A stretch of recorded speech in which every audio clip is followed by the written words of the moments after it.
presentadores. Con ustedes, María y Juan.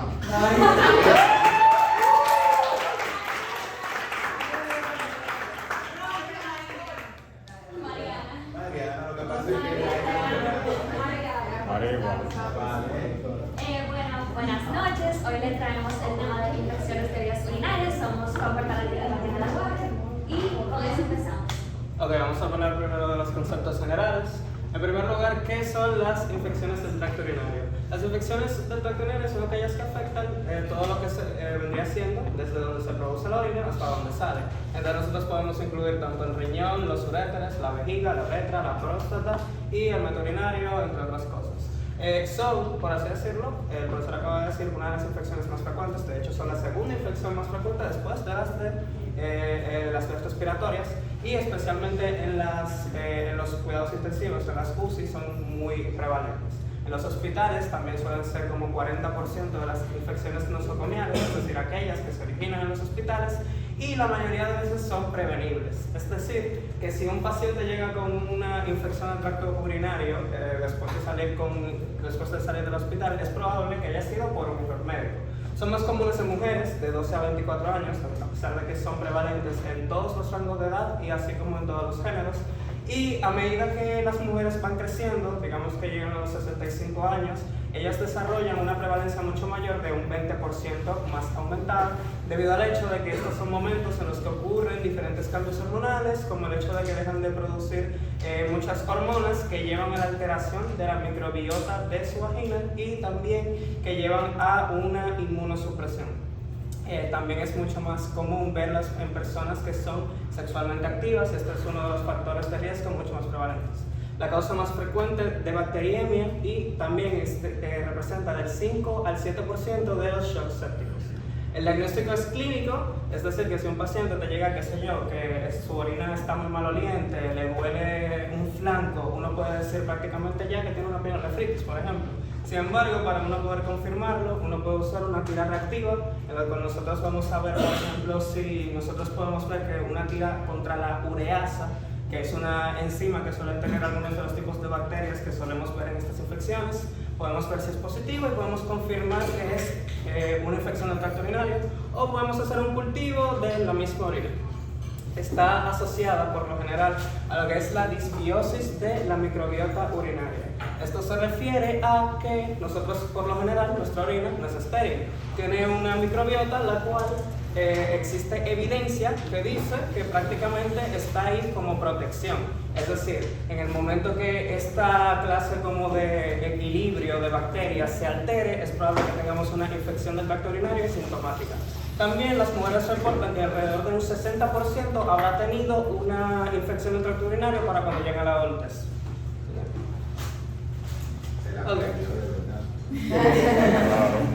¿Cuáles son los factores de riesgo? La sociedad española suele dividir las categorías en un acrónimo muy fácil de recordar que se conoce como ORENUC. En la O nosotros tenemos O por 0, sin factores de riesgo. R son factores de riesgo que llevan a ITUs recurrentes, entre los cuales están, por ejemplo, el estar inmunosuprimido, como con diabetes, entre otras cosas, el tener un catéter, que suele ser muy común como para tener esto, y las mujeres gestantes, por ejemplo. Las mujeres gestantes, por lo mismo que estaba hablando de las mujeres de mayor de 65 años, ellas también tienen una alteración en las hormonas que van a producir y van a liberar. Luego están los extraurogenitales, son aquellos que pasan por fuera del sistema urogenital, como por ejemplo el hecho de tener SIDA, entre otras cosas, y los nefrológicos, que son los más importantes en los que nos vamos a detener un poco, porque por ejemplo, los pacientes con poliquistosis renal suelen tener un mayor riesgo a desarrollar infecciones por dos cosas. En primer lugar, porque los riñones están teniendo problemas y todos sabemos las diferentes funciones que tiene el riñón para con el sistema inmune.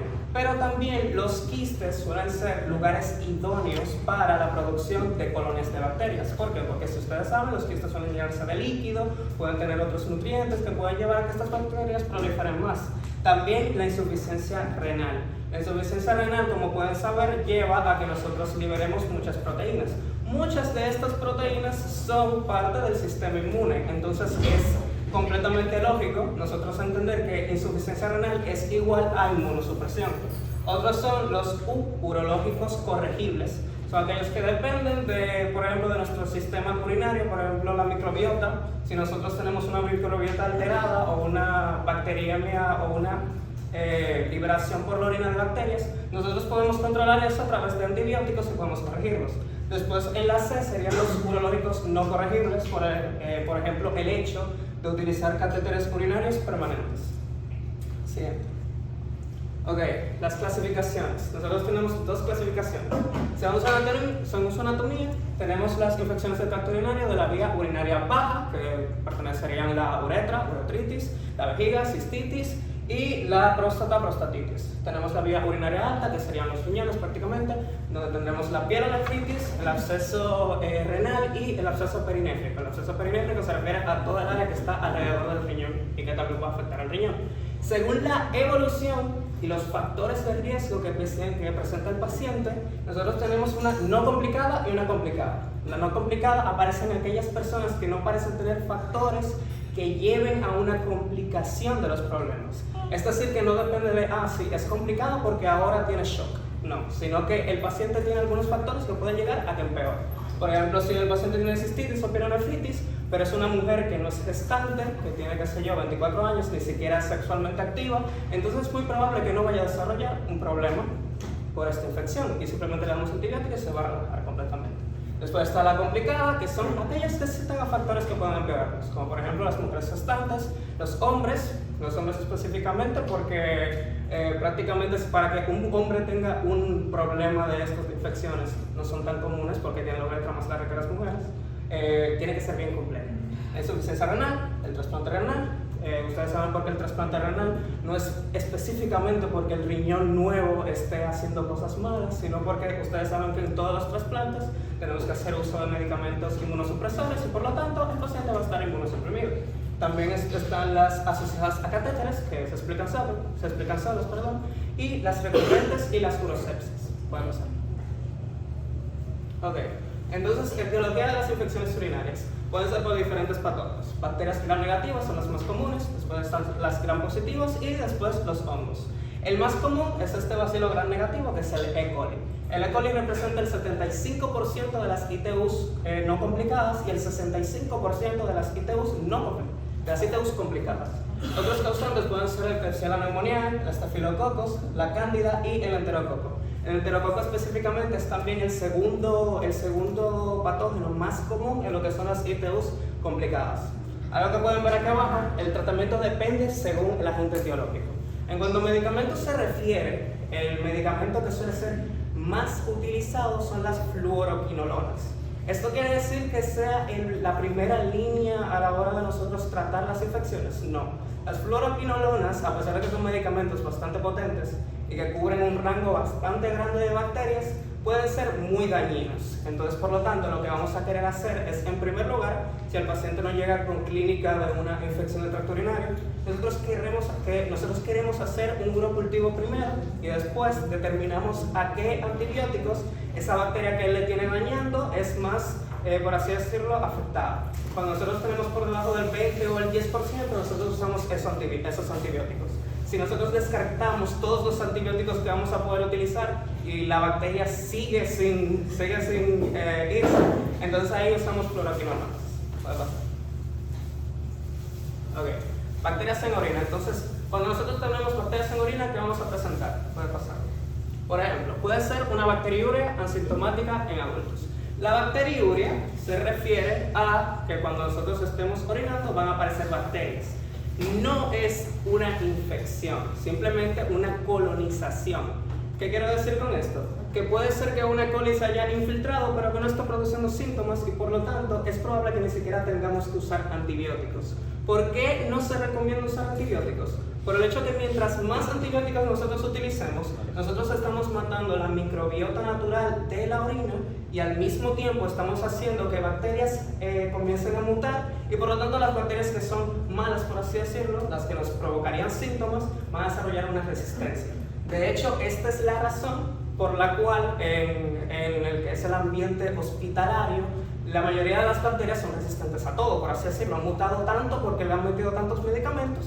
Y hoy en día se sabe que una de las razones principales por las que las bacterias son tan resistentes a diferentes cosas como por ejemplo muchas bacterias que han desarrollado una enzima completamente nueva para destruir las penicilinas, la que conocemos como la beta-lactamasa.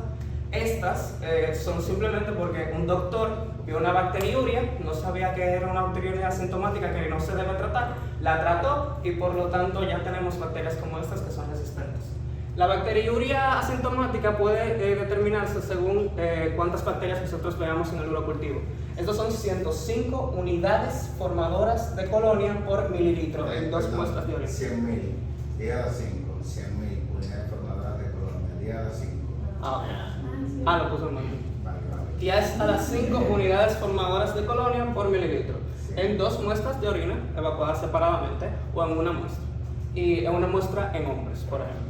Y luego tenemos 10 a las 5 unidades formadoras de colonias por mililitro en muestras de pacientes con cateterización crónica. Y 102 unidades, 10 a las 2 unidades formadoras de colonias en mililitro en muestras de pacientes con cateterización intermitente de la vía urinaria. Como dije antes, se recomienda no quitar. 100 colonias. 100 colonias, 2 son 2. Sí, 100 colonias. Entonces, se recomiendan usar beta-lactámicos, los que conocemos, penicilinas. Puede pasar a la siguiente. Ok, cistitis no complicada. Como les dije antes, esta sería la inflamación, pero en un paciente que no tiene factores que lleven a una complicación más grande o una peor evolución. Es caracterizada por síntomas muy comunes como disuria, que sería el dolor al orinar, la poliaquiuria, la urgencia miccional y poca afectación del estado general y sin fiebre. ¿Por qué es que sucede esto? En momentos que nosotros vemos un paciente que presente con todos estos síntomas, nosotros lo veamos con una fiebre muy potente, esto es problemático porque puede que no sea una cistitis. De hecho, lo más probable es que no sea una cistitis. La vejiga no es un órgano, por así decirlo, que esté demasiado irrigado. Por lo tanto, la respuesta febril no debería ser tan potente. En cambio, el riñón, que es un órgano bastante irrigado, entonces ahí nosotros deberíamos esperar que la fiebre fuera potentísima. Entonces, si nosotros vemos todos estos síntomas, pero con fiebre, es mejor comenzar a investigar de que tenga una pielonefritis, por ejemplo. Suelen aparecer en mujeres sanas, como les dije antes, y los factores de riesgo son actividad sexual, uso de espermicidas, una nueva pareja sexual a menudo, historia familiar y un antecedente de ITU en la infancia. En estos casos es por el hecho de que las mujeres que han tenido infecciones del tracto urinario suelen tener una recidiva de alrededor del 27%. Se diagnostica clínicamente, aunque puede corroborarse con una tira reactiva o un cultivo de orina. No se precisa urocultivo salvo en casos dudosos. Esos casos dudosos son los que les mencionaba, en los que nosotros estamos sospechando de una pielonefritis. Y se trata generalmente con estos 2 medicamentos, la fosfomicina, trometamol y la nitrofurantoína. Entonces, la siguiente. Okay. Y finalmente, de mi parte, la infección del tracto urinario recurrente se refiere a aquella en la cual nosotros vamos a tener un paciente que vive infectándose de nuevo. Esto suele ser una recidiva, que la bacteria que nosotros tuvimos una infección mutó para que el tratamiento que estábamos haciendo antes ya no funcione y por lo tanto volvió a infectar, o una reinfección en la cual sucedería que una bacteria completamente diferente a la primera volvió a infectar al paciente. Los factores de riesgo suelen ser las jóvenes y mujeres premenopáusicas, son los mismos que la cistitis no complicada. Y finalmente, en posmenopáusicas ancianas son los antecedentes de infección del tracto urinario, la vaginitis atrófica y la incontinencia. ¿Por qué la incontinencia? Mientras más tiempo uno dure sin orinar, más tiempo le va a dar a las bacterias de proliferarse. Entonces, si nosotros tenemos, por ejemplo, una neuropatía que nos impida vaciar por completo la vejiga, entonces vamos a tener mucha más probabilidad de infecciones. Las ITUs recurrentes pueden ser causadas por condiciones ocultas. Esto es muy importante, porque si nosotros vivimos tratando la infección y vemos que la paciente vive llegando de nuevo al hospital y nosotros no estamos sospechando en ningún momento de que probablemente esté inmunosuprimida o de que tiene una insuficiencia renal o de que tiene, qué sé yo, hasta diabetes, que puede ser un caso muy común, entonces nosotros vamos a descuidarla de una manera que va a ser grave para ella. El tratamiento de cada recurrencia suele ser la misma que, por ejemplo, la cistitis no complicada, pero para prevenir, que es lo más principal en este caso, sería el cambio en los hábitos. Por ejemplo, suele ser muy común que la razón por la que una mujer está teniendo una infección del tracto urinario recurrente, puede ser porque está teniendo numerosas parejas sexuales al mismo tiempo y le podemos decir que de eso básicamente. La profilaxis no antibiótica sería, por ejemplo, implantar óvulos con estrógenos para que, por ejemplo, nosotros pudiéramos cambiar en mujeres que ya tienen 65 años ese desequilibrio hormonal que suelen tener. Y la profilaxis antibiótica ya sería utilizar antibióticos.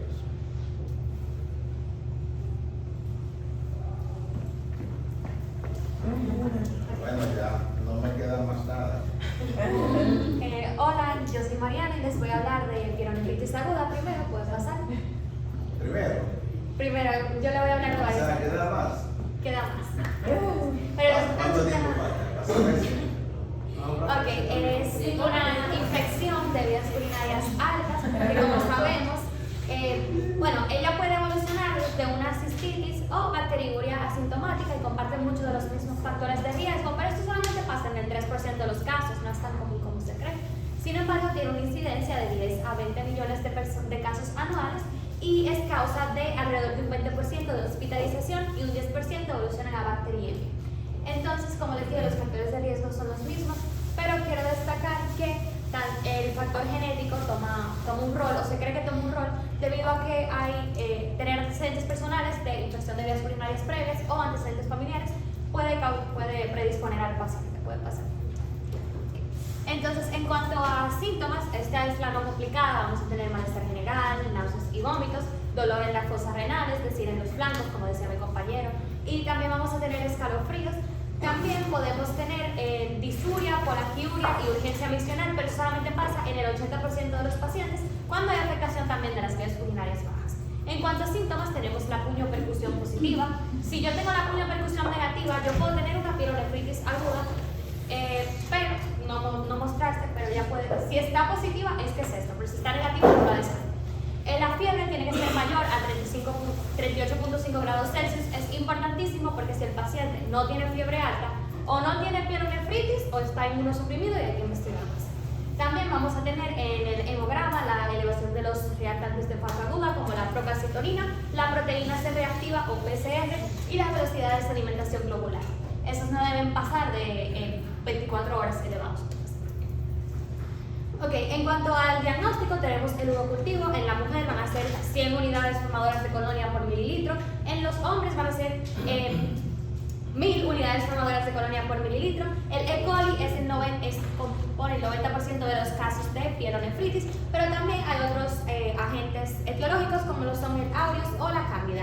Es importante para esto que en el examen de orina podemos tener cilindros leucocitarios, también podemos tener piuria o leucocituria. Se hace un antibiograma, que es esta prueba que ven aquí, para ver a qué antibióticos el paciente es sensible. Bueno, la bacteria es sensible, como pueden ver, aquí no hay crecimiento bacteriano, eso significa que el antibiótico previnió, mató la bacteria, y aquí sí hay, eso significa que ese antibiótico no va a funcionar para ese paciente. Eso es importante para elegir el tratamiento. En el hemograma podemos tener leucocitosis y en imágenes podemos tener pruebas como la ecografía renal o de vías urinarias o también un ataque helicoidal, en especial si el paciente se va a empezar a complicar y no mejora con el tratamiento, lo que me puede decir que hay una pielonefritis complicada, puede pasar. En cuanto al diagnóstico, bueno, el tratamiento, tenemos que la mejoría del paciente debe ser en las primeras 24 a 48 horas de que se inicie el tratamiento y que debe haber remisión completa al 5º día. Si no, hay una complicación y debemos de investigar. El tratamiento se le da a los síntomas, por ejemplo, analgésicos, antipiréticos, y también si tenemos un síndrome leve y tenemos tolerancia a la vía oral del paciente, vamos a dar cefalosporinas. Si la resistencia a las cefalosporinas es desconocida en esa población o es mayor al 100%, entonces la voy a dar intravenosa. Tenemos también las fluoroquinolonas y eso se va a dar con los días que les mencioné. Ahora, ¿qué pasa? Si el paciente se complica, no tolera la vía oral, lo tengo que ingresar al hospital, no puede ser un tratamiento ambulatorio. Y voy a darle fluoroterapia, le puedo dar beta-lactámicos también, y a las 24 o 48 horas yo vuelvo a evaluar a mi paciente y si mejora, entonces cambio mi tratamiento a la vía oral por el resto del tiempo. Yo voy a evitar ciertos antibióticos que no penetran el tejido renal porque no me van a estar haciendo nada, como la foscomiosina, la nitrofurantolamida y el flibenicidina. Y una vez obtenga los resultados del antibiograma, yo voy a cambiar desde estos antibióticos de amplio espectro a un antibiótico que funcione específicamente para la bacteria que tiene el paciente. Puede pasar. Ok, entonces, como les dije, la pielonefritis aguda puede complicarse. Hay alrededor de 5 complicaciones más frecuentes. Los agentes etiológicos son los mismos, pero vemos predominancia también del protus mirabilis, de la terciaria pulmonar, neumonía y también de las pseudomonas. Ahora, ¿cuál es el problema? Ellas tienen dos maneras de llegar a complicarse. Esas bacterias o suben de la vía ascendente, las vías urinarias, o vienen por diseminación hematógena. Por eso vemos que hay como unos patogenitos nuevos aquí. Entonces vamos a hablar primero de la pielonefritis aguda bacteriana focal. Esta es una complicación relativamente leve comparada con otras como el absceso, y vamos a tener áreas focales de necrosis en la corteza renal. Este se da más en niños, en mujeres que toman anticonceptivos orales y en personas con esos factores predisponentes de los que hablamos, vejiga neurogénica, flujo vesicouretral. Esas son complicaciones de vaciado de la vejiga. También tenemos inmunosupresión, dada por condiciones como diabetes, o tenemos cirrosis, también pacientes transplantados por la misma razón. Los síntomas van a ser mucho más agresivos y mucho más floridos. Vamos a agregar ilio paralítico y vamos a agregar peritonitis. En cuanto al diagnóstico, vamos a tener una elevación persistente y muy marcada de reactantes de fase aguda. En la ecografía renal vamos a ver una masa focal de márgenes no delimitados. Vamos a ver que puede haber aunque la piuria es un criterio diagnóstico para la pielonefritis aguda, aquí puede estar negativa. El urocultivo también puede salir negativo en estos pacientes, que es muy interesante. Entonces, como yo hago el diagnóstico gold standard, pues es la TAC con contraste, donde se muestran lesiones en cuña. Ahorita les tengo una foto. Y entonces, de los 5 días de antibiótico, vamos a pasar a 21 días de antibióticos para tratar a este paciente. Luego tenemos los abscesos perinéfricos o renales. Estas son una complicación grave y generalmente yo la sospecho cuando a las 48 horas mi paciente no responde al tratamiento, sigue con fiebre, sigue empeorando. Se da mayormente en hombres, en un 75%, en personas que han tenido instrumentación genitourinaria, es decir, necesitaban ambientes hospitalarios para esto, personas que han tenido una esplenectomía y han tenido infecciones de vías urinarias recurrentes. A los síntomas voy a agregar que vamos a tener inestabilidad hemodinámica, puede tener también insuficiencia respiratoria. Yo lo diagnostico con las mismas técnicas diagnósticas y voy a ver específicamente a las 72 horas cómo tengo los reactantes de fase aguda todavía persistentes, incluso con tratamiento, y todavía fiebre. Entonces, esta puede requerir antibioterapia prolongada, pero también puede requerir drenaje quirúrgico o una nefrectomía y limpieza en casos extremos, pero es muy raro, puede pasar. Ok, entonces ahora tenemos la necrosis papilar. La necrosis papilar no solamente se causa por pielonefritis y es una necrosis grasa de los segmentos distales de la pirámide renal dada por isquemia, es decir, cuando nuestro riñón no recibe suficiente aporte de oxígeno debido a lesiones tubointersticiales. Se da mayormente en mujeres, el 90% mayores de 40 años, y se caracteriza, aparte de los síntomas mencionados, por hematuria macroscópica. Entonces, también para el diagnóstico tenemos un ataque multicorte y ese se resuelve con antibioterapia. Ahora, ¿en qué casos yo voy a esperar a hacer cirugía? Probablemente, como en una mayor cantidad de casos. Bueno, vamos a tener la pielonefritis aguda enfisematosa. ¿Esto por qué? Porque es una emergencia urológica. Antes se trataba solamente con antibioterapia y la mortalidad era de un 80%. Pero ahora, con mejores medicamentos y con tratamiento quirúrgico, se ha reducido a un 18%. Muy importante aquí es que el 16% de estos pacientes tienen infecciones polibacterianas. Entonces vamos viendo cómo las infecciones polibacterianas son más graves, ocurren más en mujeres diabéticas o inmunosuprimidas. Y los síntomas. 3 minutos. Ok. En la TAC se ve aire con pus y en la pielonefritis centulogranulomatosa veo una inflamación crónica caracterizada por destrucción y reemplazo del tejido. Se ve más en mujeres de bajo nivel socioeconómico y tiene síntomas insidiosos y poco específicos, como que el paciente baje de peso o se le afecte el estado general. Este también se trata con nefrectomía, puede pasar. Y en la pielonefritis crónica es prácticamente cuando a un paciente en su infancia le dan muchas infecciones de vías urinarias recurrentes, puede desarrollar lo que son scars o cicatrices en el tejido renal, y esto puede traer complicaciones de insuficiencia renal crónica, acidosis metabólica o leucocituria. Para ver más o menos lo que le hablé del diagnóstico, en la bacteriana focal vamos a ver las lesiones en cuña, las pueden ver ahí, esas áreas que son más hipodensas. En el absceso perinéfrico, como ven, estas bolitas radiolúcidas de pus y de aire. En la necrosis papilar, aquí ven la necrosis siloblanquecino. En la enfisematosa, aquí vemos el aire coleccionado junto con la pus. Y en la santogranulomatosa, ella tiene unas lesiones características en forma de huevo, mírenlo ahí, parece un huevo. Y tiene los maíces dilatados. Y en la pielonefritis crónica, aquí vemos las cicatrices que se forman y también vemos que los bordes se ponen rojos, puede pasar. Ok, entonces vamos con la IU complicada, rápido, puede pasar. Vamos a empezar con los factores predisponentes: mujeres, gestantes, hombres, ancianos y niños. En cuanto a las condiciones, inmunosupresión, sea diabético, sea que se haya ingresado a un hospital, haya tenido infecciones nosocomiales, y también el uso de antibióticos en los últimos 3 meses, por el caso de la resistencia bacteriana, como discutió mi compañero. También en pacientes con obstrucción de la vía urinaria, cuerpos extraños como catéteres o vaciado vesical incompleto, puede pasar. Ok, entonces esta da en tanto vías altas como bajas, y generalmente se ven vías altas como una pielonefritis.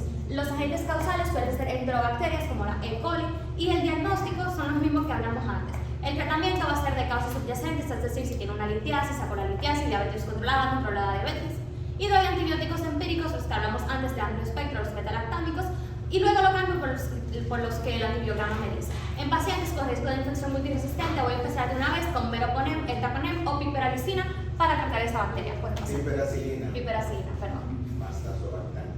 En las mujeres gestantes, las IBU son las infecciones más frecuentes y aparecen de hecho en 1 o 2% del embarazo. ¿Por qué será? Porque la progesterona hace que se dilate el músculo liso, lo que causa estasia urinaria y causa otros problemas de las vías urinarias, y el aumento de volemia también contribuye a un aumento de volumen vesical y a que baje la concentración de orina. También cambia la concentración de la orina. Tenemos mayor glucosuria, cambios de pH y de osmolaridad.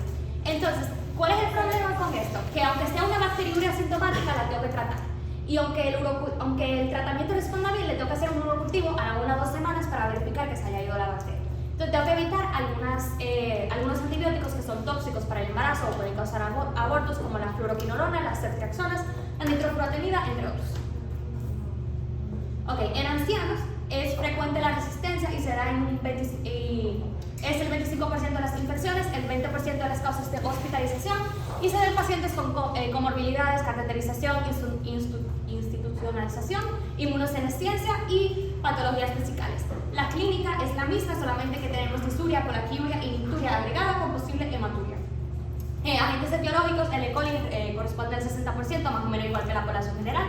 Diagnóstico es igual y el tratamiento es igual, pero no trato la bacteriuria asintomática, aunque sea el grupo de riesgo, puede pasar. En la IBU asociada a catéter tenemos los factores de riesgo, que son ser mujer, ser vieja, haber estado hospitalizada y tener mayor tiempo con el catéter o la zona colocada. Es la primera causa de infección nosocomial y se da la mayoría de estos pacientes desarrollan bacteriuria asintomática, no se trata, si se trata puede causar más probabilidad de una IBU sintomática. Y estas son las diferentes ondas que lo pueden causar, puede pasar, no me voy a detener ahí.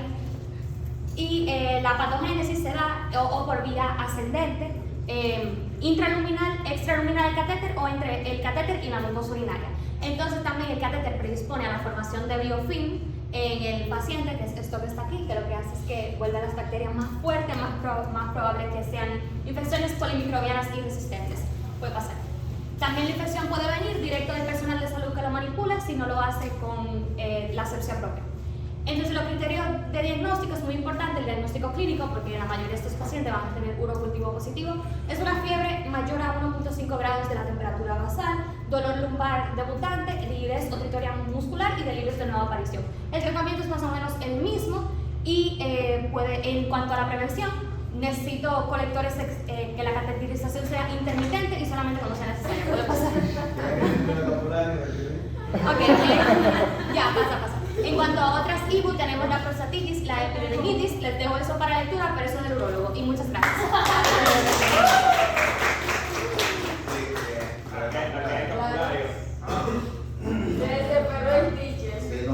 No, muy bien.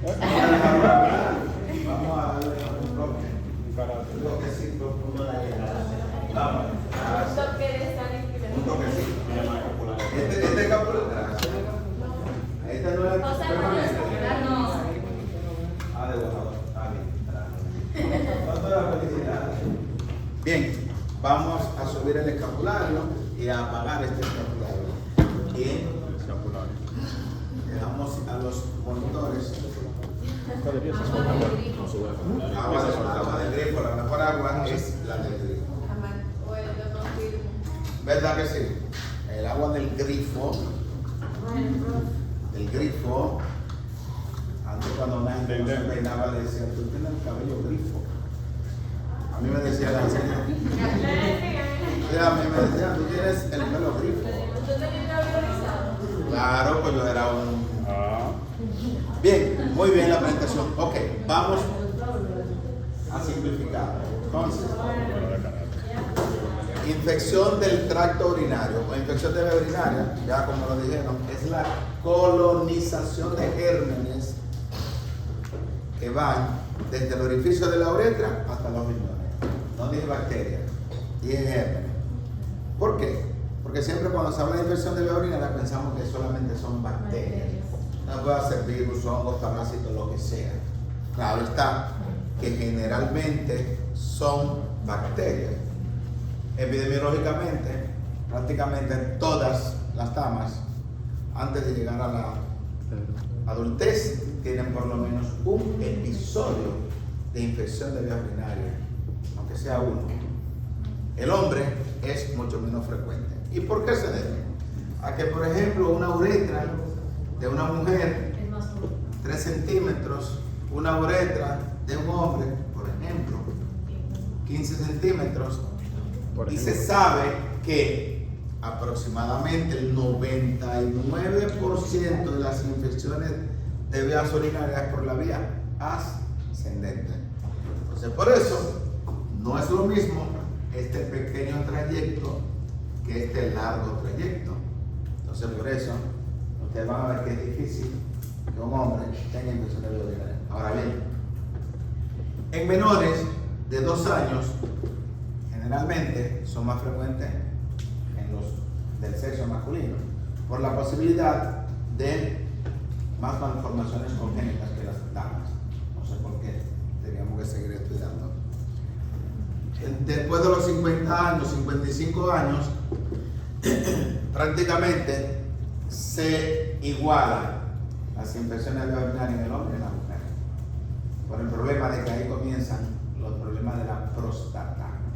Entonces, cuando esa próstata está apretada y teniendo dificultad para que salga el chorro de la orina, ya entonces vamos a tener más frecuencia de infecciones de vías urinarias.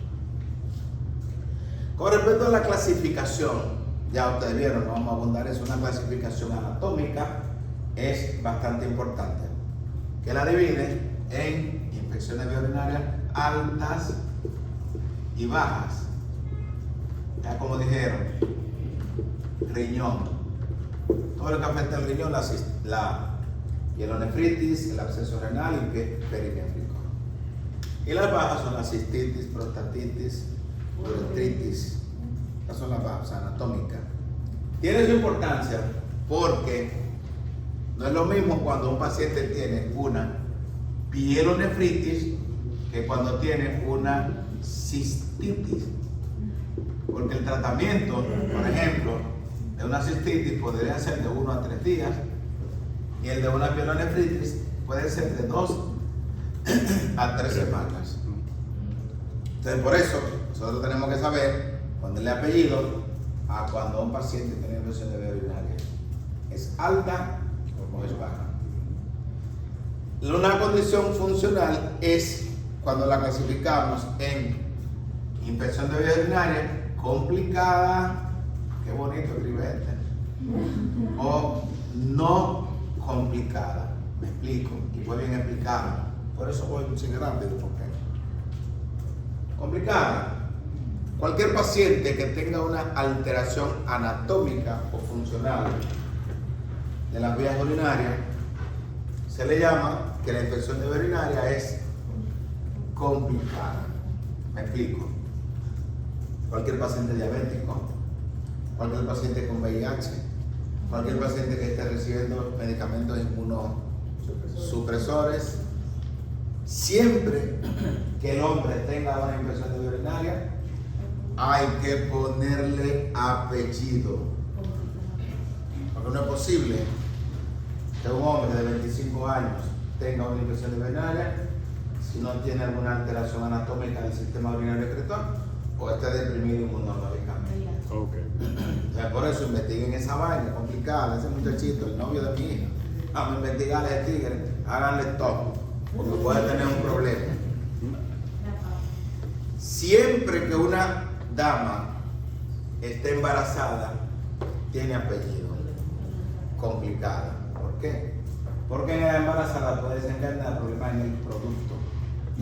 Abortos bajo peso al nacer. En la misma mujer embarazada puede desencadenar una sepsis. Entonces, por eso, a esa mujer tiene una infección urinaria, hay que ponerle siempre apellido, complicado. Ya los demás son no complicadas. También hay otra clasificación que algunos libros mencionan que dicen que es asociada a los servicios, salud o adquirida en la comunidad. ¿Me explico? Eso tiene bastante importancia porque no es lo mismo que yo entré por un trauma craneoencefálico severo y me hicieron radiografía, no tengo nada, me hicieron examen de orina, no tengo nada, y después de los 3, 4, 5 días tengo una neumonía. Esa neumonía fue asociada al servicio de salud y tengo bacterias abundantes, glóbulos blancos mayor de 100 por campo. ¿Qué yo tuve? Una infección de vía urinaria asociada a los servicios de salud. Dice la literatura, cada día que un paciente dura con una sonda tiene entre un 3 a un 5% de posibilidades de tener una bacteriuria significativa. En conclusión, una infección de vía urinaria. O sea que el individuo que tiene 10 días tiene alrededor de un 30 a un 50% de tener una infección de vía urinaria con sonda.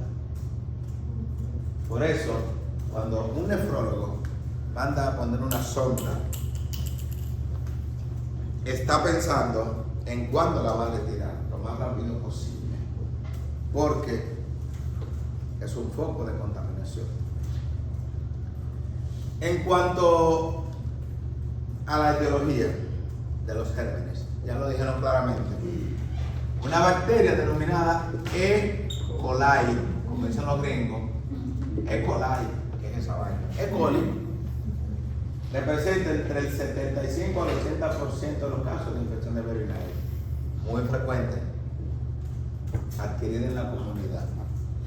Luego están los Proteus, Klebsiella, Serratia, etc. O sea, son enterobacterias.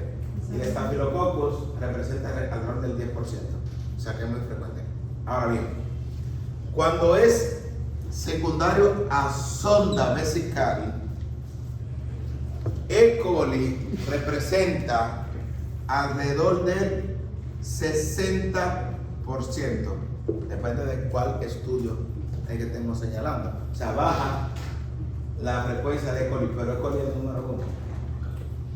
Porque asociada a sonda puede llegar entre un 45 a un 50%, ¿quién? Candida albicans. Cándida.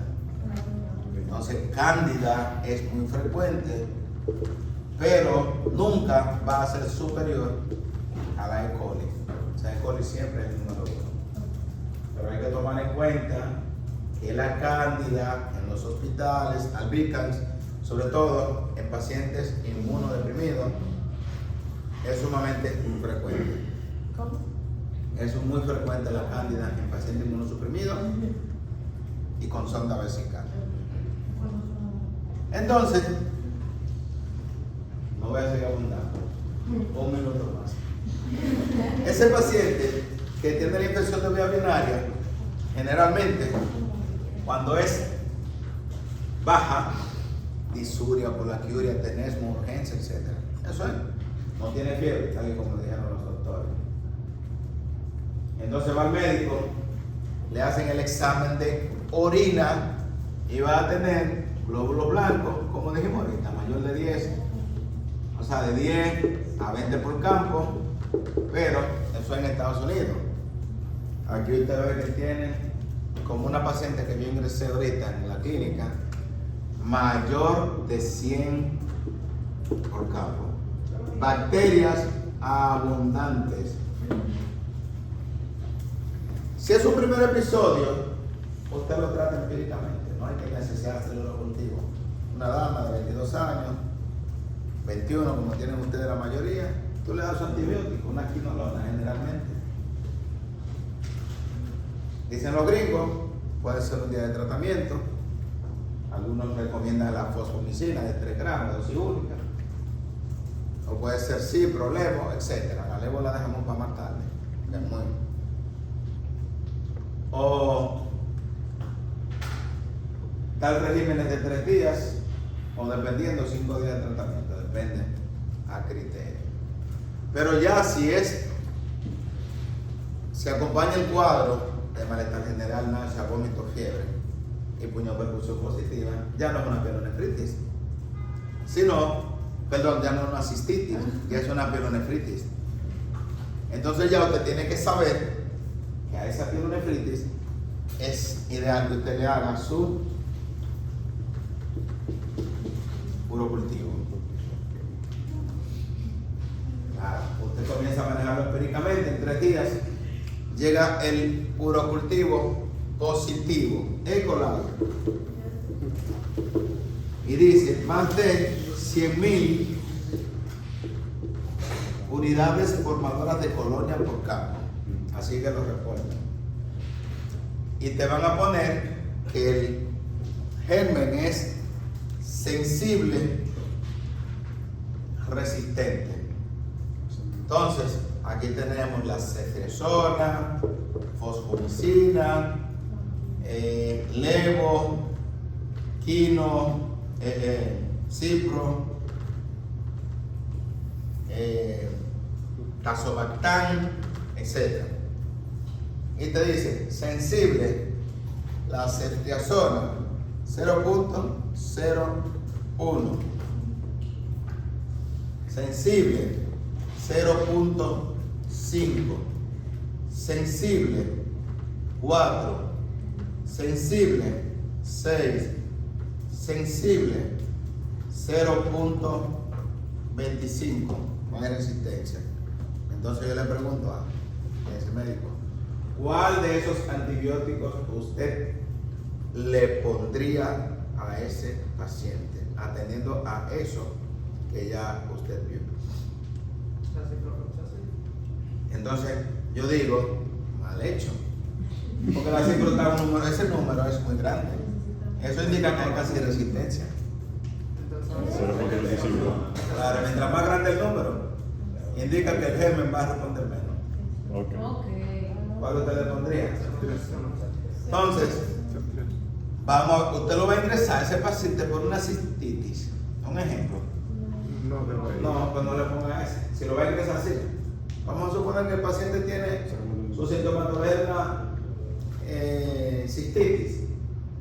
Aunque usted vea que ese sea, pero eso es ingresado por una ceftriaxona, es inyectado. Entonces usted dice, ¿cuál? 0.25. Usted le pone, esta es tetazocin, usted le pone esa que le da bien, el número chiquito, fosfomicina, por ejemplo. Entonces por eso nosotros tenemos que saber interpretar un urocultivo. No solamente que es sensible, hay que ver qué tan sensible es, porque ya en 6, 16, eso es resistente. Entonces tenemos que ver eso. ¿Ok? Le pusimos el antibiótico, se resolvió el caso. ¡Wow! ¡Cuánta emoción en tan poco tiempo! La doña llegó de nuevo con toda la sintomatología 3 meses después. Le llegó al doctor, le hizo un urocultivo y salió, coño, de nuevo la E. coli. ¡Qué vaina! Hay lo que se llama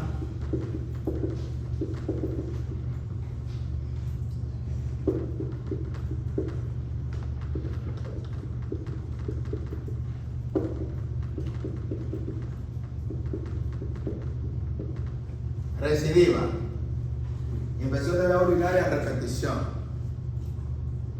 Generalmente el paciente que tiene más de 2 episodios en 6 meses o más de 3 en un año. Punto. Esa infección de vía urinaria puede ser por el mismo germen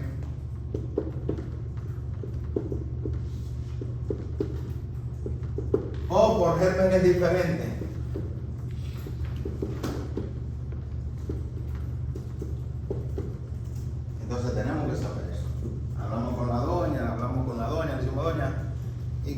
nosotros le dimos un antibiótico a usted, se lo dimos por 7 días, ¿qué pasó? Ah, mijo, que no tenía cuarto y compré una materia de tratamiento. Ahí está. Generalmente con un tratamiento insuficiente, esa E. coli no logró erradicarse. Y al paciente siempre hay que decirle que no solamente es el tratamiento, sino que beba agua, mucha agua, porque los antibióticos son bactericidas un grupo y otros bacteriostáticos. Los bactericidas y la mano, los bacteriostáticos la turnan solamente mucho. Entonces yo le doy al paciente mucha agua para que arrastre esas bacterias que están aturdidas. Entonces por eso, si usted no bebe agua, ¿qué hacen esas bacterias? Que así como ellas se multiplican en ese vaso que está ahí antes de hacer el examen de orina, con el tubo de ensayo que le hacen en un cultivo, pues también se va a multiplicar en la vejiga si usted no toma mucha agua. Entonces por eso hay que darle suficiente agua al paciente. También hay que ver el pH urinario. Por ejemplo, si ese pH urinario estaba en 8, carajo, denle vitamina C al paciente junto con el tratamiento para acidificar el pH. Entonces eso tenemos nosotros que saberlo, ¿ok? Al doctor le llegó un paciente masculino de 30 años. ¿A qué usted vino? A hacerle un chequeo general. ¿General? Un chequeo coronel entonces, porque si no es general y coronel. El doctor le hace todos los análisis pertinentes y entonces le indicó un examen de orina y tenía glóbulos blancos de 20 a 30 por campo. Y entonces un urocultivo 100.000 o 10.000 unidades formadoras de colonias de bacterias. Es código. ¿Qué usted va a hacer con ese joven que tiene 22 años? Y vino a donde usted, a un chequeo general, pero no tiene ningún problema de nada. ¿Qué usted haría con ese? Yo quisiera ver una causa subyacente porque no puede ser que tenga una infección urinaria siendo un hombre joven. Ok, doctora, ¿y usted qué haría con ese paciente? Lo mismo que dijo mi compañero. Qué emoción, somos mellizos. Dígame, doctora. Yo no creo, o sea, debido a que no mostraron manifestaciones clínicas, yo le mandaría a hacer la prueba otra vez. Se la hizo y salió. ¿Y es bonita? Vale, como dicen allá en España. Sí. Bueno, pues vemos, ya que hay que ver si es complicado, se le... Es un hombre, 22 años. Ok, doctora, ¿usted qué haría? Vamos a poner la pregunta más fácil. ¿Usted la trata o no la trata? Bacteriurias asintomáticas no se tratan. Punto com, punto de ojo. ¿Ok? Masculino de 30 años andaba en un motor, el motor se le atravesó una pared, ya yo lo dije por ahí. Porque la pared de aquí se le atraviesa a la motorista, ¡pum! Chocó. El tigre quedó parapléjico. Y eso lo voy yo todos los días en el hospital de Lora. Y como el tigre se le sale la orina, su médico le puso una sonda que se la cambian cada 3 semanas. Sí, cada 3 semanas se cambian la sonda. El paciente viene a su consulta, usted es neurocirujano, el paciente lo lleva en silla de ruedas a su consulta y usted le indica sus análisis de rutina y el paciente tiene glóbulos blancos mayor de 100 por campo y tiene 100.000 E. coli.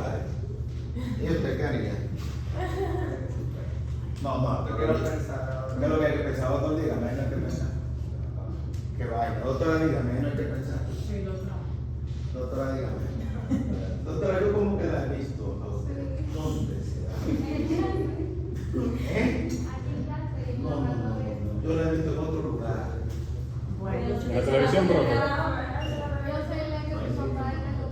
No. Carajo, en el hospital de la cabeza. No. Sí, yo la vi ayer a ella. Sí. Hija. Dígame, doctor.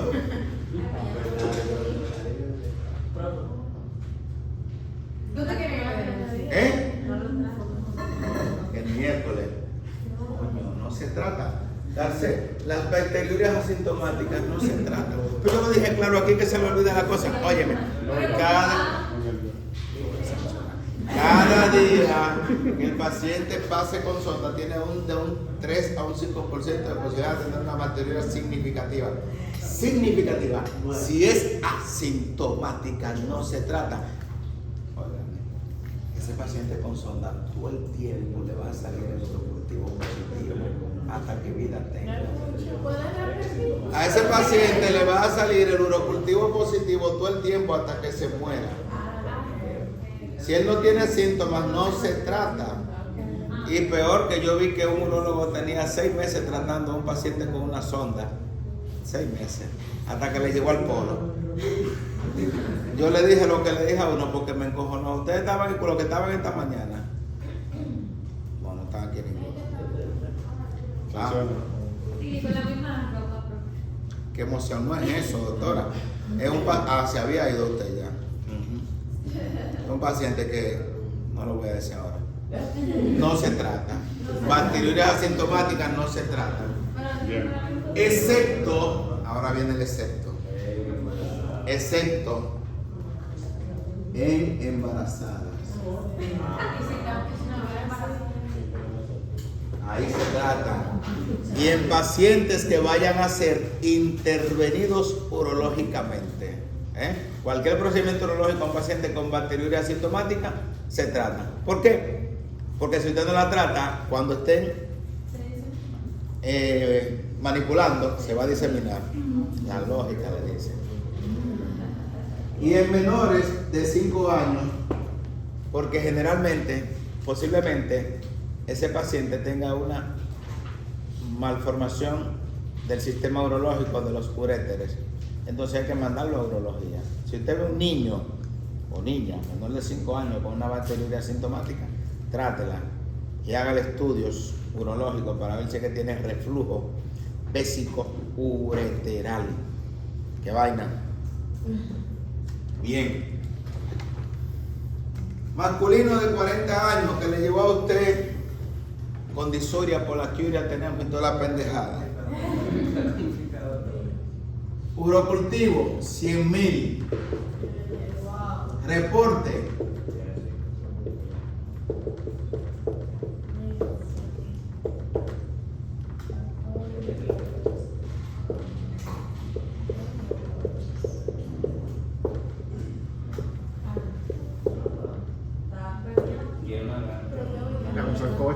¿Qué usted haría con ese paciente?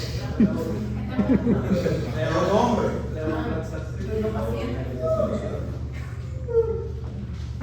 Doctor, pues yo lo sanciono.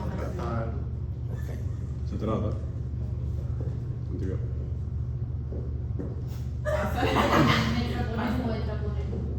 ¿Qué? Dígame. ¿Y qué usted haría? Le voy a sancionar. Confirmo que tiene diabetes. Tiene diabetes. 40 años. ¿Tienes otra? No.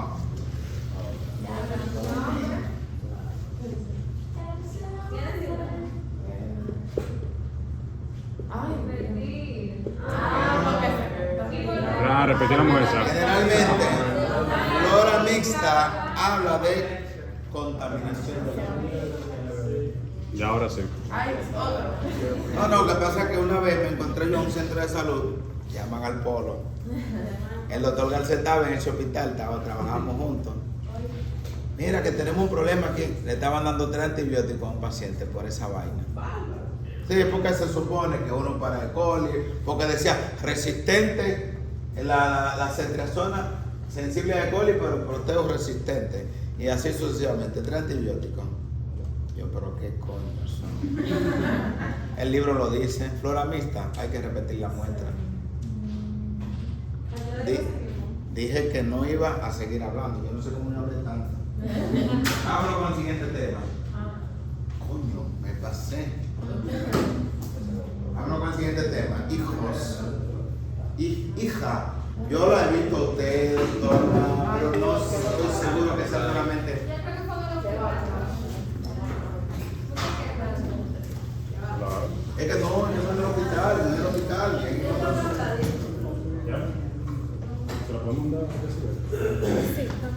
todavía, ella no se va. Ay, la otra clase. ¿Qué pasó? Que yo no sé qué puedo recoger. Ya, qué fuerte. Él indica. Se está rompiendo esa camisa. La levanta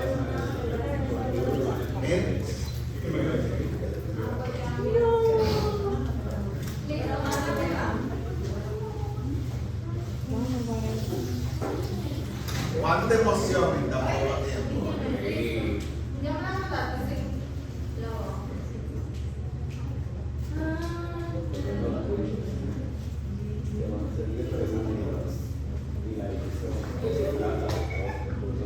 Oye, el vocabulario, animal.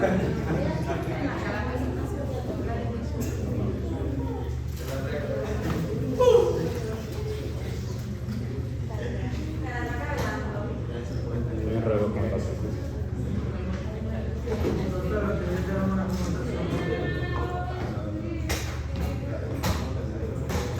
Pero sí.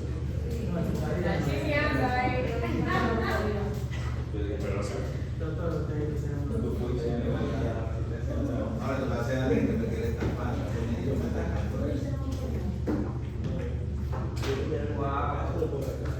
Pero ese de contacto suyo, ¿cómo va a quedar? Ay, mi niño. nadie, yo no me queda los dinero quitado. No sabía que se te completaba. Ya me acuerdo, tú lo tenías. Toda la vaina yo le sigo la foto. Mira, yo no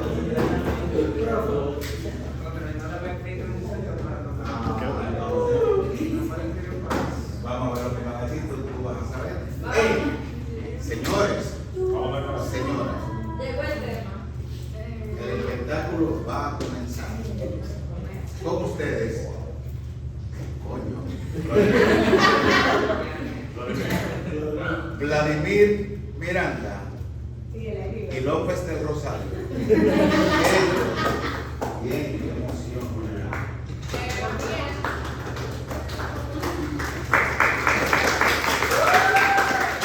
Señores, no pongan que tema tan largo que después no me dan No, no, chance. mira eso, bro. Son bien. Vale, vale, vale. Son bien. Nosotros le vamos a hablar sobre el metabolismo del potasio. De lo que vamos a tratar aquí es la distribución y el balance interno y externo del potasio, el manejo renal, el reciclaje medular del potasio por glúcidos aglomerulares, las nefronas aglomerulares, la redistribución del potasio, la regulación del pH sanguíneo y los efectos atenuantes y aditivos de la secreción del potasio. Estaré hablando sobre la distribución y balance, ya sea en medio interno y externo del potasio. Básicamente empieza con una relación de los depósitos tisulares y de la riqueza de la dieta. Básicamente por la dieta podemos ingresar lo que sería más o menos 100 mil equivalentes de potasio al día, a la cual se puede excretar por vía de las heces entre alrededor de 5 a 10 mil equivalentes y el resto por la orina. Básicamente también nuestro cuerpo suele acumular potasio. Este se puede absorber por el intestino, alrededor de 90 mil equivalentes al día, por lo cual se traslada al líquido extracelular y por medio de la sustancia moduladora, ya sea insulina, adrenalina y aldosterona, activando lo que sería la bomba sodio-potasio TPasa, se van depositando en lo que serían en los músculos, en los huesos, en los glóbulos rojos, el hígado y los anexos puntáneos, siendo músculos con mayor cantidad de esa concentración de potasio.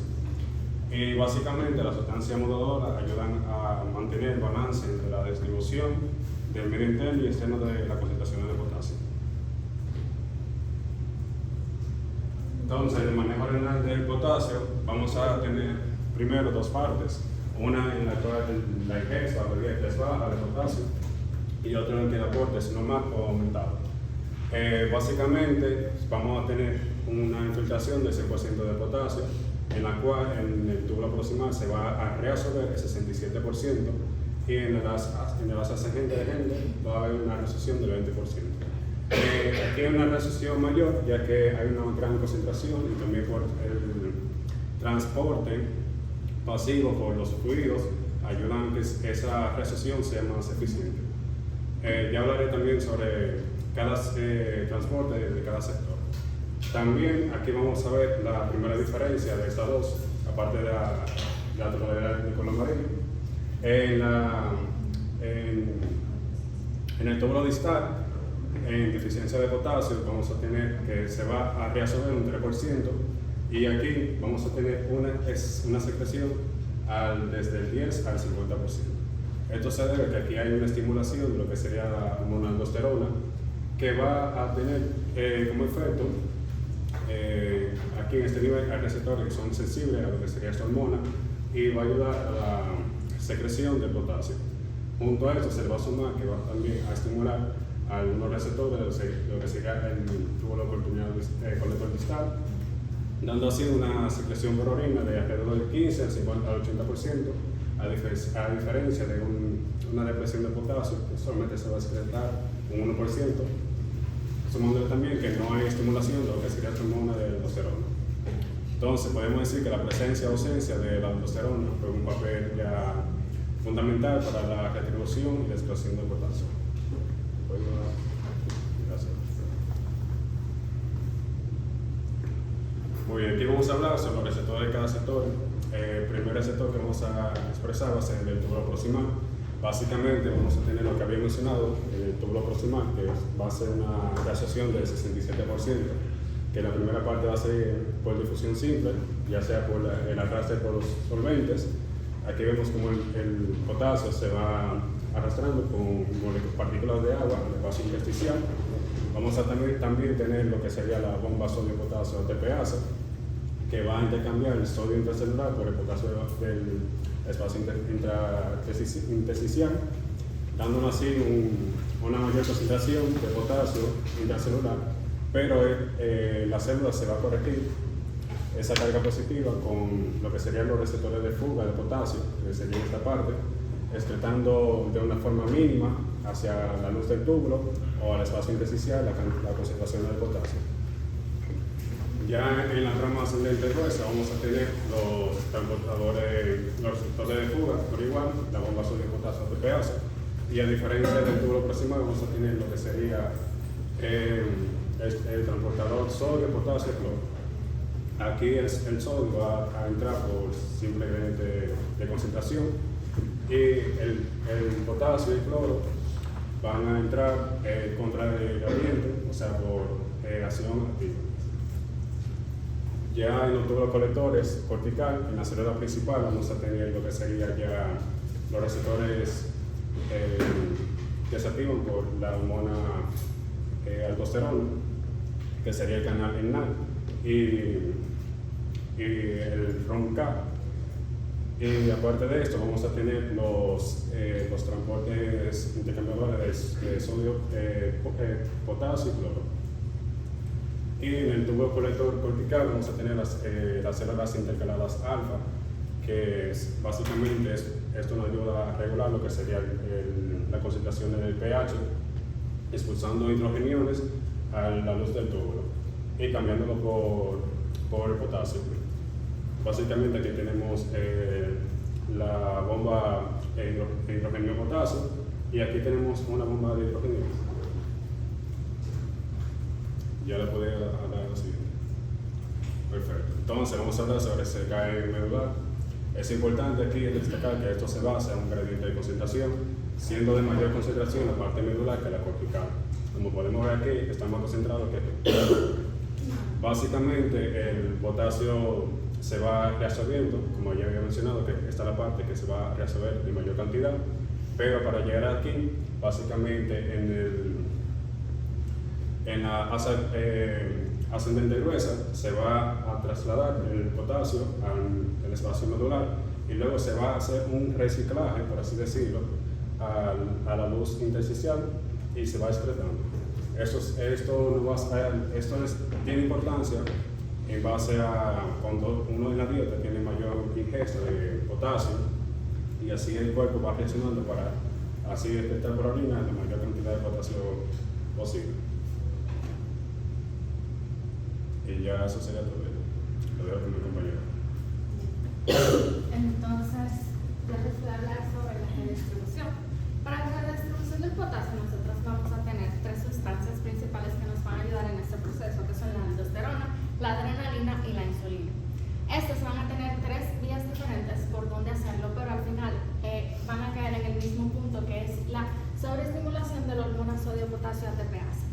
Entonces, básicamente, vamos a comenzar por la aldosterona. La aldosterona, además de que va a activar los ROMK, esta como es un derivado del colesterol, esta va a pasar la membrana fácilmente y se va a poder unir a su receptor que está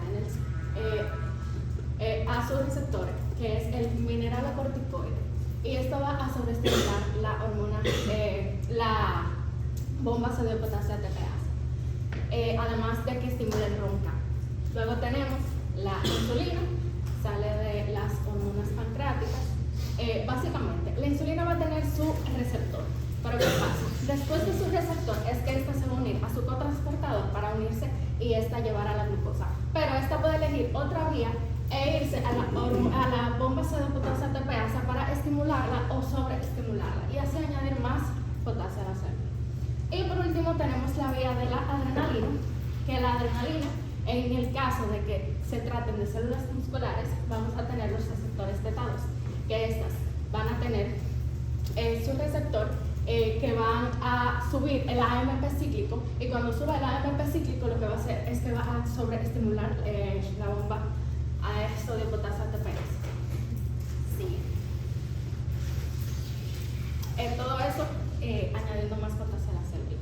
La regulación del pH sanguíneo va a depender tanto del flujo como de cómo se encuentre cargada la célula.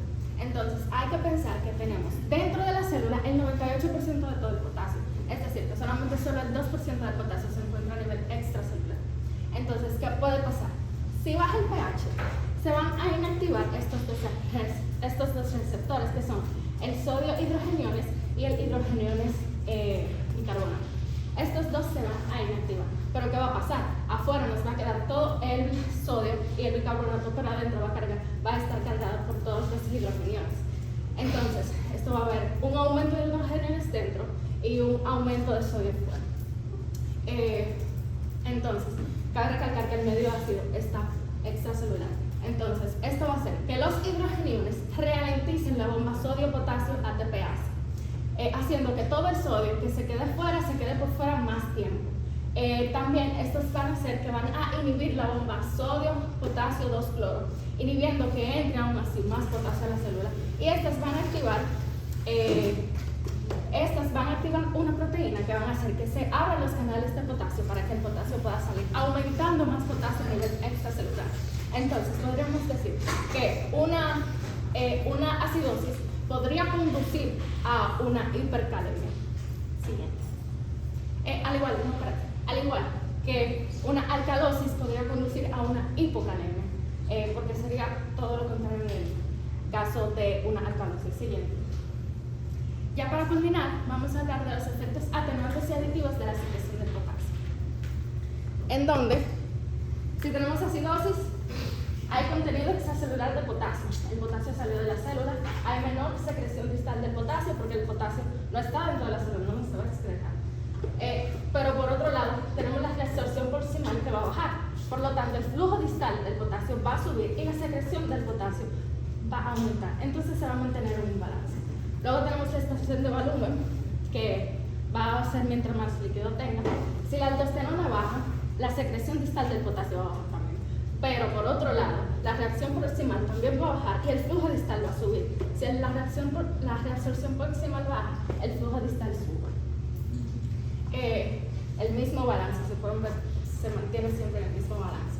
La ingesta de agua de alta diuresis o de mucha agua va a bajar el ADH, va a bajar la secreción distal del potasio, pero también que baje el ADH hace que se reabsorba agua distalmente y que sube el flujo distal porque hay más agua, lo que va a hacer que aumente la secreción distal del potasio.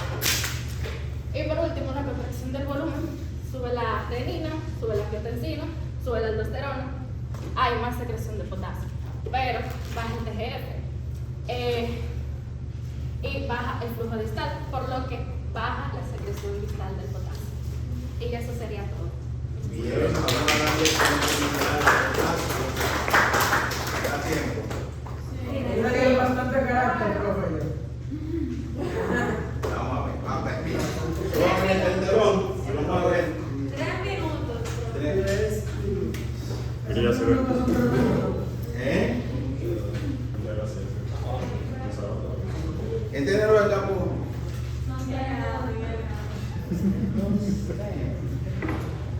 Bien, jóvenes, vámonos por este pizarrón. Eso nada más son un par de motivos.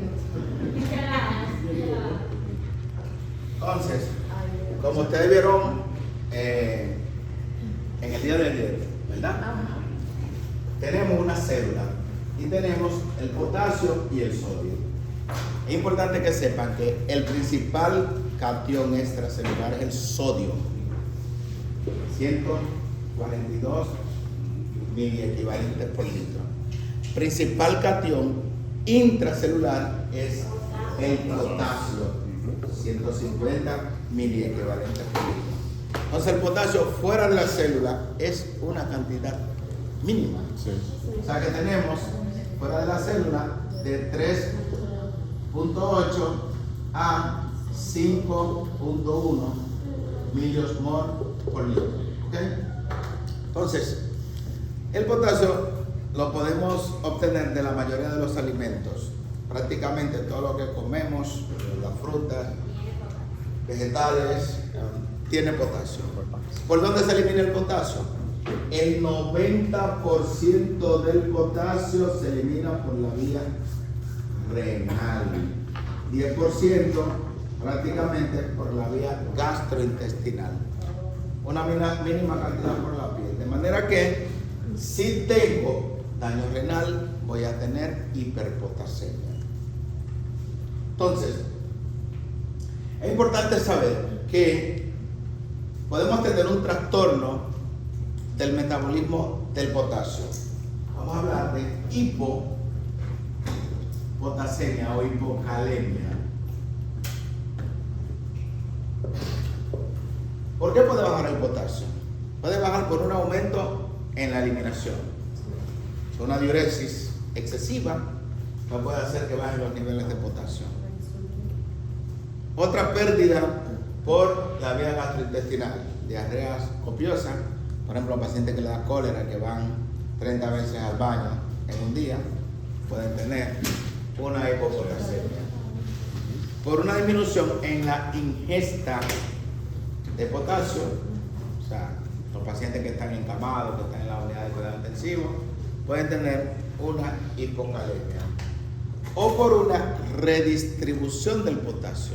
Es decir, cualquier situación que me conlleve a una entrada del potasio del espacio extracelular al intracelular. Por ejemplo, cuando le administramos a un paciente grandes cantidades de insulina, el potasio va a meter a la célula. Cuando nebulizamos a un paciente con un agonista beta 2 como el salbutamol, vamos a meter el potasio a la célula. Si administramos bicarbonato de sodio, esto va a alcalinizar el pH. Un pH alcalino mete el potasio al interior de la célula. Y otras. Ahora bien, podemos tener una hipocalemia que puede ser de 3 tipos: leve, moderada, o puede ser severa. ¿Ok? Leve es cuando el paciente tiene entre 3.5 a 3 miliosmol por litro. Moderada de 3 a 2.5 y severa menor a 2.5. ¿Ok? Importante que tomen en cuenta eso. Las alteraciones del potasio me van a producir manifestaciones musculares. De manera que, si tengo una hipopotasemia, vamos a tener alteraciones en el músculo cardíaco a nivel del músculo liso gastrointestinal. Por ejemplo, una hipopotasemia leve te puede provocar arritmias cardíacas. O sea que es bastante importante que tomen en cuenta. Intoxicación por digoxina, que es un medicamento que se utiliza para el manejo de la insuficiencia cardíaca o de la fibrilación auricular. Ya cuando tenemos una moderada, vamos a tener otras alteraciones más importantes, como son una onda a nivel del electrocardiograma, una onda T que se va aplanando en el electrocardiograma. También podemos tener arritmias tanto ventriculares como supraventriculares. Y ya cuando tenemos una hipopotasemia severa, vamos a tener lo que se llama la presencia de onda T invertida y la presencia de onda U. Entonces, en definitiva, el paciente puede tener una parada cardíaca, paro en sístole.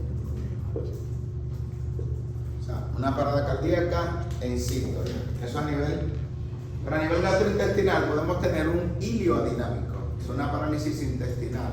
Yo recuerdo una vez que estábamos el doctor García y yo en el Hospital Plaza de la Salud. Polanco evaluó a ese paciente que dicen que es una obstrucción intestinal que tiene, no se le está moviendo el intestino. Cuando vimos una hipocalemia severa, tenía mucha diarrea, le metimos potasio y los intestinos empezaron a moverse. Ilio-adinámico me puede provocar una hipopotasemia severa. Entonces, por eso tenemos que ver siempre los cirujanos ante un paciente que no esté evacuando y que haga una obstrucción intestinal, vamos a hidratar a ese paciente y ver cómo están los niveles de potasio. Y vamos a administrarle, si está bajo, cloruro de potasio. También el paciente puede hacer lo que se llama una destrucción muscular, lo que se llama rhabdomiólisis. Entonces, miren cuántas vainas puede provocar el potasio bajo. Entonces, de manera que ustedes ven que todos los pacientes que entran a una emergencia y que se ingresan, le hacemos siempre electrolitos séricos. Básicamente, sodio y potasio. Ok, confirmamos que el paciente tiene una hipopotasemia. ¿Qué vamos a hacer? Primero buscar la causa y después vamos a reponer el potasio. Entonces, el potasio, una ampolla de potasio trae 20 miliequivalentes. Ahora, yo debo saber qué cantidad de potasio le voy a administrar. Muchísimas fórmulas, pero hay una que a mí me gusta, que es cada vez que el potasio ha disminuido 1 miliequivalente por litro por debajo de lo normal, eso indica que el paciente tiene un déficit de aproximadamente 150 miliequivalentes de potasio. Oye eso, o sea, el tigre que tiene 3 de potasio tiene un déficit de 150 miliequivalentes de potasio. Eso es lo primero. Lo segundo, ¿cómo se debe de administrar el potasio? Hay que tener bastante cuidado porque el potasio nunca se debe de administrar puro, porque mata. Recuérdense, cuando van a matar a cualquier individuo por inyección letal, ¿qué es lo que le inyectan? Potasio. Hay que tener cuidado. Sí. Otra cosa, nunca debe de diluirse en solución dextrosa. Porque si lo diluimos en solución dextrosa, eso va a estimular el páncreas a liberar insulina. Y la insulina va a meter el potasio al interior de la célula. Esas son 2 cosas que tenemos que tener pendientes. 3. Nunca administrar potasio siempre debe ser a una velocidad menor a 20 miliequivalentes por hora. Y vaina. O sea que no lo puedo pasar rápido. Una ampolla de CLK que trae 10 cc no se debe administrar en menos de una hora. Son 10 cc. Entonces usted tiene que diluirla, ¿verdad? Entonces la dilución es otro criterio obligatorio que no debe de pasar más de 40 a 60 miliequivalentes en cada 1000 cc de solución. Oye, qué vaina. O sea que no, tampoco lo puedo poner puro. O sea que hay que tener bastante cuidado. O sea, esos 20 miliequivalentes deben de ser en 500 cc de solución salina. Miren qué vaina. Y lo otro, que no se debería de sobrepasar los 250 miliequivalentes en 24 horas. Entonces miren cuántas reglas tiene el potasio. Ahora bien, si usted tiene a un paciente que requiere potasio un poquito más rápido, cuando usted le pone a un paciente por una vía central, puede administrar entre 80 a 100 miliequivalentes en 1000 cc de solución. Es una vía central.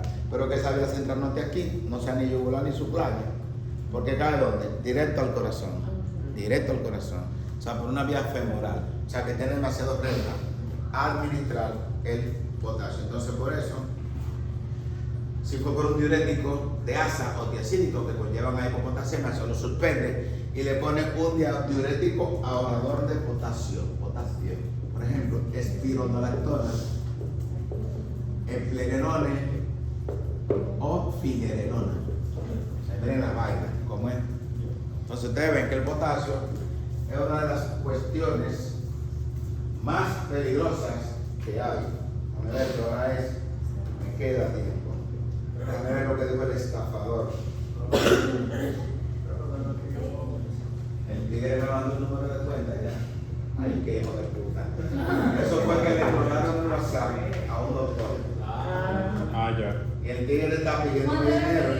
No, nada más 15,000 pesos. Yo le dije que eso es paga para la casa. Eso, mándame la cuenta y me la puso. Joan José Noé González. Se lo voy a mandar a la asociación profesional. Ahí hay como 4 coroneles, como 2 generales y como 2 vainas. Entonces, potasio alto. ¿Por qué? Primero lo que tenemos que ver es, cuando hay una hiperpotasemia, hay que pensar en una insuficiencia renal, aguda o crónica, porque ya vimos por dónde se elimina. Sí. Pero también tenemos que pensar en una pseudo hiperpotasemia. Tenemos que verlo. Entonces, yo recuerdo una vez en un centro de salud que yo era emergenciólogo llamado Plaza de la Salud.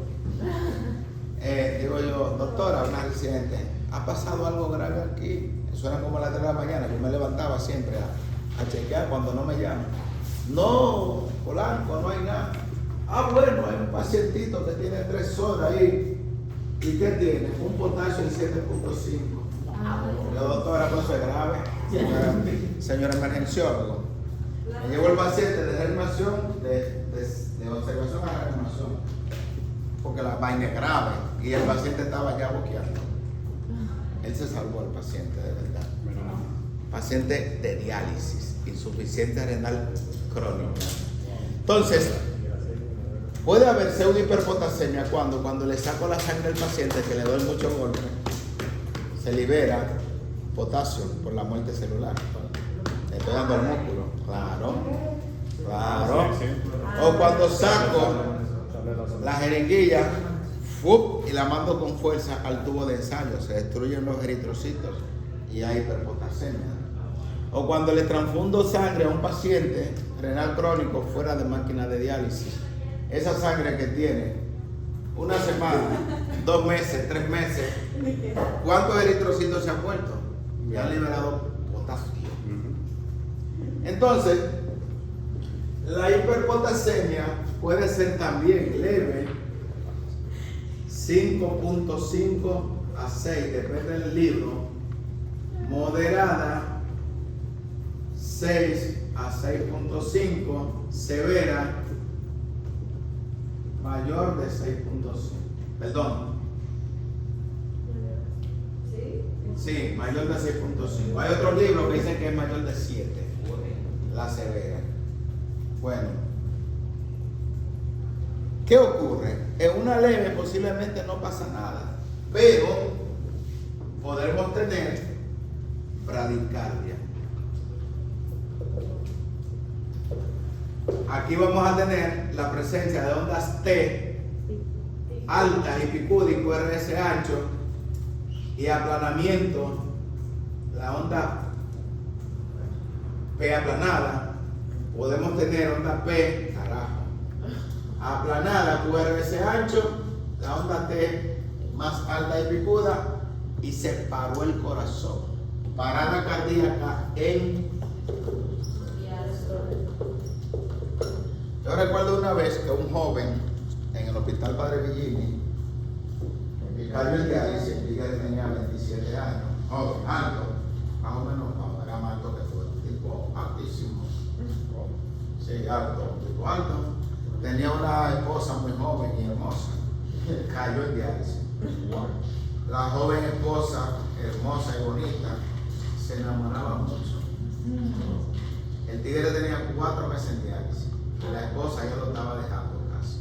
Porque estaba enamorada y en el hospital. Tú sabes, estos médicos con parones y vainas. El hombre lo que hizo fue que se comió 16 manguitos. Cuando llegó a donde Polanco, que se había comido todo esos mangos. ¿Tú sabes cuánto tenía el potasio? En 9. Yo no lo creía. ¿Qué forma de suicidio? Yo no lo creía. Yo pienso, doctor, que me la gané porque tengo ahí la máquina de diálisis desocupada. El tigre llegó que no podía casi caminar porque eso paraliza completo. Así como paraliza el corazón, te paraliza todo el cuerpo. El paciente llegó que solamente daba pasitos. Polanco, ay, no te preocupes, vamos a dializarte. Iniciamos la diálisis y falleció 40 minutos después. 40 minutos, lo logró. Yo era residente en el año 98 y no hice lo que tenía que hacer. Ah, no, porque los médicos, ustedes ven que dicen que ellos son unos toros, que todo el tiempo fueron unos toros en buste. Eso que pasa es que no dicen los errores que cometieron. Pero por esos errores, uno aprende. ¿Qué debía haber hecho que no hice? Había que realizarlo. Sí. ¿Cuál es el medicamento de primera elección que contrarresta el efecto cardiotóxico del potasio alto?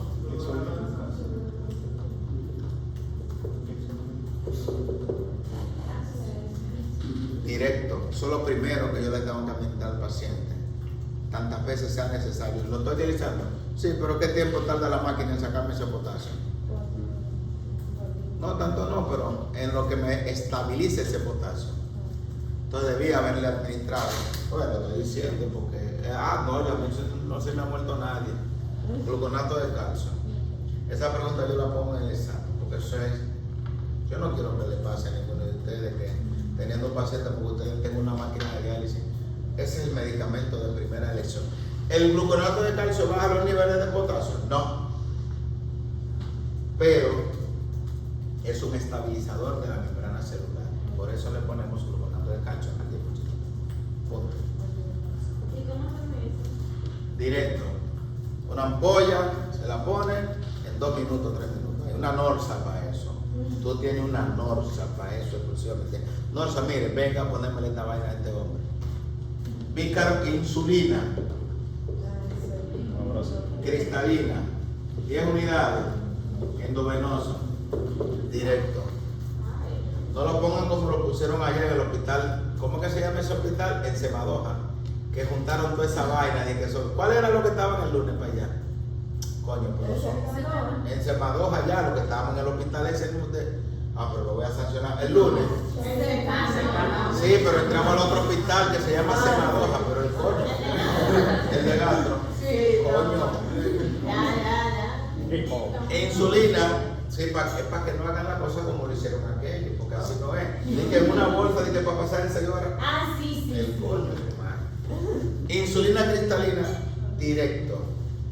10 unidades endovenoso. Y para que el paciente no haga una hipoglicemia, destroza al 50%. Esa sustancia, la insulina, va a llevar el poteiro al interior de la célula. El poteiro. Entonces, eso tiene un efecto que puede durar hasta 2 horas, pero yo estoy dializando al paciente. Y posteriormente, después, le voy a dar bicarbonato de sodio. Porque la doctora lo dijo claramente, yo estaba atento cuando la doctora lo dijo. El bicarbonato de sodio alcaliniza el pH. Y como me lo alcaliniza, entonces mete al poteiro en la célula. Entonces mira qué emoción. El poteiro entra y ¿quién sale? El hidrógeno. Pues es un intercambio, pues yo lo que quiero es que no quiero tener poteiro fuera de la célula. Entonces, también, si junto el bicarbonato con el gluconato, eso se cristaliza, se vuelve un cristal. Eso no se puede juntar y es un médico especialista, no sabe ni esa vaina. Coño, pues. Antonio, pero qué cosa. Sí. Entonces, también puedo utilizar nebulizar al paciente, por ejemplo, con salbutamol. Lo nebulizo y eso mete el potasio al interior de la célula. Pero también puedo darle al paciente un medicamento que me elimine el potasio por la vía gastrointestinal, que son las resinas de intercambio iónico. Por ejemplo, tenemos el cayesalate, esa sustancia que tú se la das al paciente y a nivel intestinal te va a arrastrar potasio, te provoca una diarrea osmótica. Y el paciente se salvó, pero el mío no se salvó. Yo justificando porque yo de que era uno de nefrología en esa época, ¿sabes? Pero yo pensé que me la estaba comiendo, pero no me la comí nada. Se murió. Esa fue la primera tumba que yo tuve. O sea que lamentablemente uno tiene muchas tumbas, pero bueno, uno aprende. Pregunta, 2 preguntas nada más, porque ya vamos a seguir. Dígame, doctora. Bueno, mire, estábamos ya hablando. Si un paciente es O positivo, o sea, tiene VIH, No, esa pregunta es interesante. Tiene VIH positivo. Ok. ¿Y qué? en el momento que se va a viabilizar, ¿cuál sería el manejo que se tiene con esa persona? Una pregunta buena. Aquí hay pocas instituciones donde le dicen paciente seropositivo, porque yo no quiero dializarme como paciente en una máquina donde pusieron un paciente O positivo. Entonces, las instituciones que la tienen una máquina exclusivamente para los pacientes positivos de HIV, para los pacientes exclusivos de hepatitis B y para los pacientes exclusivos de hepatitis C. O sea que esa máquina es exclusivamente para eso. Y con los pacientes, personal, tiene que vestirse como si tuviera COVID, un vaina no. Sí, doctora, porque mira lo que pasa. Hemos tenido casos en que ha estallado un filtro y eso riega sangre para donde quiera. Hemos tenido casos en los cuales una fístula se le ha sacado una aguja y le ha tirado sangre a todo el mundo. Doctora, en el año 99 me pasó, no, porque me pasó mucha vaina. Es por eso que Me dicen, un paro, una paciente en diálisis, eso fue en el Padre Villini. Yo estoy en la entrega de guardia, que es un cuartito allá en el mismo, donde está la unidad de diálisis. Yo fui a darle RCP a la paciente y en lo que le estoy dando, ahí mismo se le salió la aguja y me llenó de sangre en la cara y en la boca.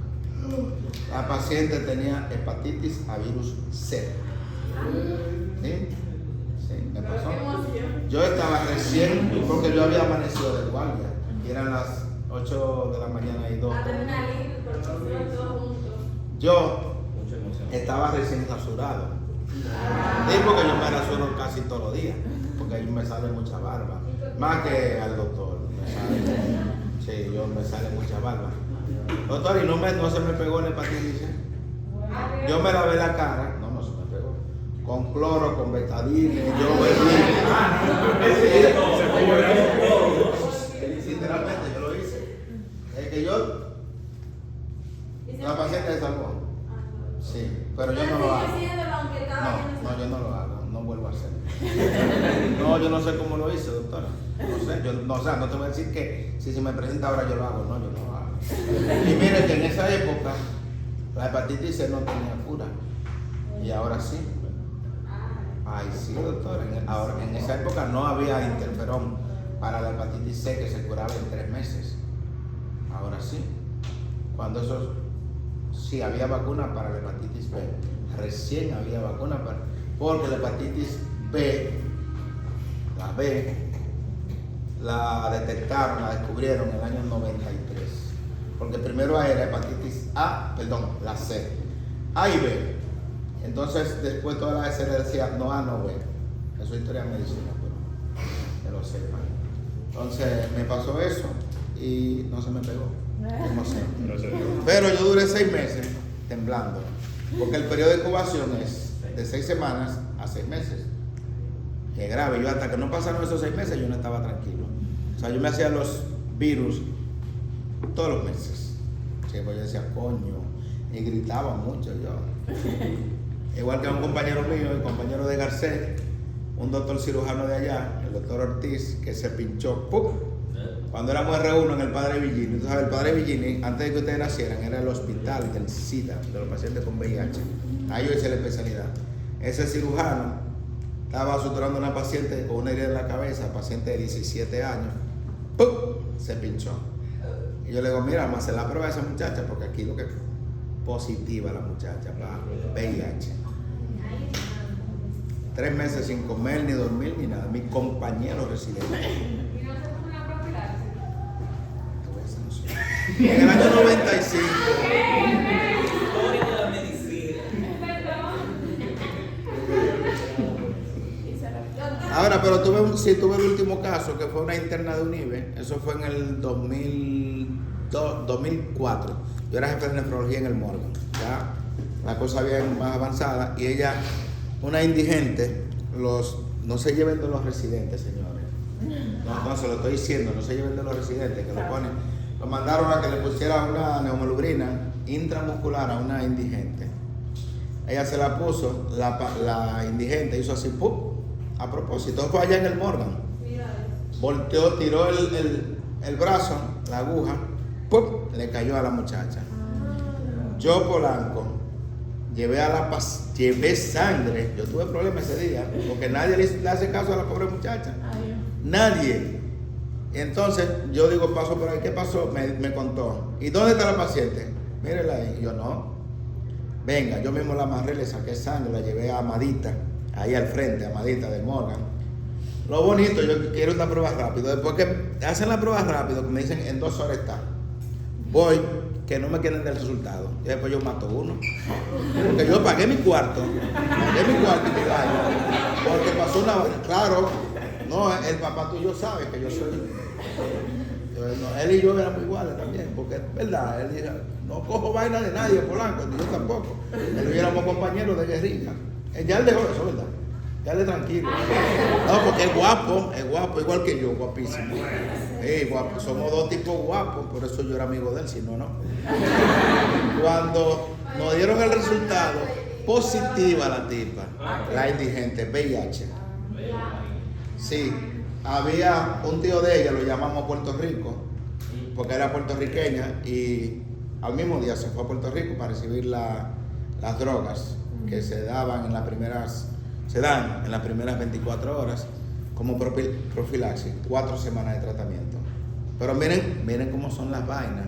O sea, que tienen que tener cuidado cuando usted vaya al hospital, tengan cuidado, no se lleven de nadie. Pónganse su guante, no le pongan la mano a sangre, aunque venga el residente, que venga, ahora mismo, no. Ustedes no conocen muchas cosas y el residente conoce todo y sabe más cómo cuidarse. O sea, tienen que tener bastante cuidado, porque a veces yo como residente lo que quiero es que me resuelvan, pero no pienso en su integridad. Entonces, por ejemplo, con esa preinterna, nadie le hizo caso.